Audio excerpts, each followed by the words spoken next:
Matka movie వచ్చేసి mass ఆడియన్స్‌కి వచ్చేసి కొంత గొప్పో బాగుండొచ్చు గానీ, బట్ నార్మల్ ఆడియన్స్‌కి వచ్చేసి మూవీ జస్ట్ ఓకేష్ ఫిల్మ్. ఎందుకంటున్నానంటే నార్మల్‌గా మనం కమర్షియల్ మూవీస్ చూస్తాం కదా! సేమ్ ఫార్ములా టెంప్లేట్‌లో అయితే మూవీ అయితే వెళ్తూ ఉంటుంది. ఈ మూవీ వచ్చేసి మనకు 1950స్ నుండి 1980స్ వరకైతే సెట్ అయ్యి ఉంది. సో, మనకైతే ఆ సెటప్ అయితే 90స్‌ది వచ్చేసి ఎక్సలెంట్‌గా ఉంది. కాస్ట్యూమ్స్ గానీ, డిజైన్స్ గానీ, అలానే ఆ ఓల్డ్ బిల్డింగ్ గానీ పర్ఫెక్ట్‌లీ 90స్‌లో ఎలా ఉంటారో అలాగే ఉంది. దానికైతే హ్యాట్స్ ఆఫ్. ప్రొడక్షన్ వాల్యూస్ వచ్చేసి చాలా బాగున్నాయి. నాకైతే చాలా బాగా నచ్చింది. అండ్ వరుణ్ తేజ్ గారి బాడీ ట్రాన్స్‌ఫర్మేషన్ వచ్చేసి సో, తన young look and middle age look అలానే ఓల్డ్ లుక్ చాలా అంటే చాలా బాగుంది. ఆయన లుక్‌కి తగ్గట్టే యాక్టింగ్ కూడా చాలా బాగా చేశారు. ఈయన యాక్టింగ్ వచ్చేసి నాకు ఈ మూవీలో చాలా బాగా నచ్చింది.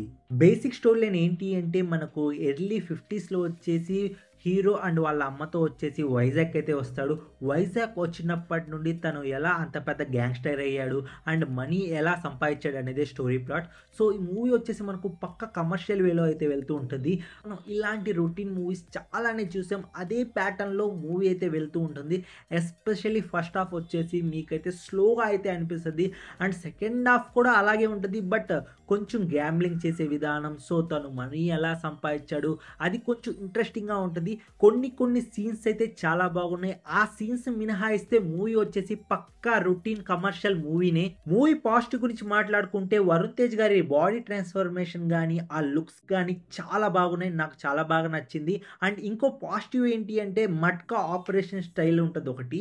సో, ఆ మట్కాని ఎలా ఎస్టాబ్లిష్ చేశారు, ఆ గ్యాంబ్లింగు, ఆ మనీ సంపాదించే విధానము అది అంతకు మించి మూవీలో నాకేమన్నా నచ్చింది అంటే ఇంకేం నచ్చలేదు. ప్రొడక్షన్ వాల్యూస్ చాలా బాగున్నాయి. అంటే మనకు 90స్ బ్యాక్‌గ్రౌండ్‌నయితే సెటప్ చేశారు కదా! అది చాలా బాగుంది. ఇంకా ఈ మూవీ నెగెటివ్ గురించి మాట్లాడుకుంటే మూవీ ఒక పాయింట్ వచ్చిన తర్వాత ఇంకా ఏమి ఇవ్వలేక అండ్ మనల్నయితే బోర్ చేయడం అయితే స్టార్ట్ చేస్తది. సో, నాకైతే మూవీ ఒక పాయింట్ వచ్చిన తర్వాత ఇంకా చాలు ఇంక అయిపోయింది మూవీ సంగతి. ఇంకా పంపించేయండి అన్న ఒక థాట్ అయితే వచ్చేసింది. సో, మూవీ అనేది మీకు అర్థమైపోద్ది. ఆ! ఇది జరగబోతుంది. ఇది ఇలా అన్నట్టు ఒక కంక్లూజన్ అనేది మీ మైండ్‌లో అనేది రన్ అవుతూ ఉంటుంది. సేమ్ అదే ప్యాటర్న్‌తో మూవీ అయితే రన్ అవుతూ ఉంటుంది. సో, ఆ పాయింట్ వచ్చిన తర్వాత మూవీ అనేది లిటరల్లీ బోరింగ్ అయితే మారిపోద్ది.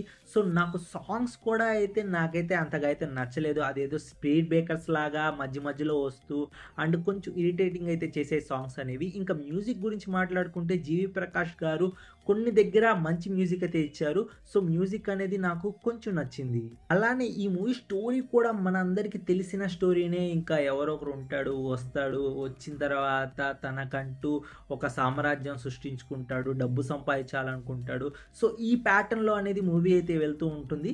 సో, స్టోరీ కూడా మనకైతే మూవీలో అయితే అంతే కొత్తదనం అయితే ఉండదు. సేమ్ స్టోరీనే కొంచెం అటు ఇటు తిప్పి అయితే మన ముందుకైతే రిప్రజెంట్ అయితే చేశారు.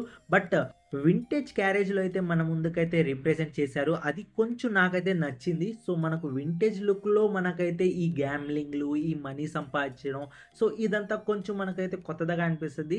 బట్ ఒక పాయింట్ వచ్చిన తర్వాత మూవీ అనేది లిటరల్లీ బోరింగ్ అయితే మారిపోద్ది. సో, నేను చెప్పిన పాయింట్స్ మొత్తం నోట్ చేసుకొని మీరే మూవీకి పోవాలో లేదో అయితే డిసైడ్ చేయండి. సో, మూవీ చూడాలనుకుంటే పోయి థియేటర్‌లో అయితే ఇంకా మీ ఇష్టం. నా రివ్యూ మీకు ఎలా అనిపిస్తుందో కామెంట్ రూపంలో అయితే తెలియజేయడం మాత్రం మర్చిపోకండి. నెక్స్ట్ రివ్యూతో అయితే కలుసుకుంటాను. Take care. Bye bye. See in the next video friends.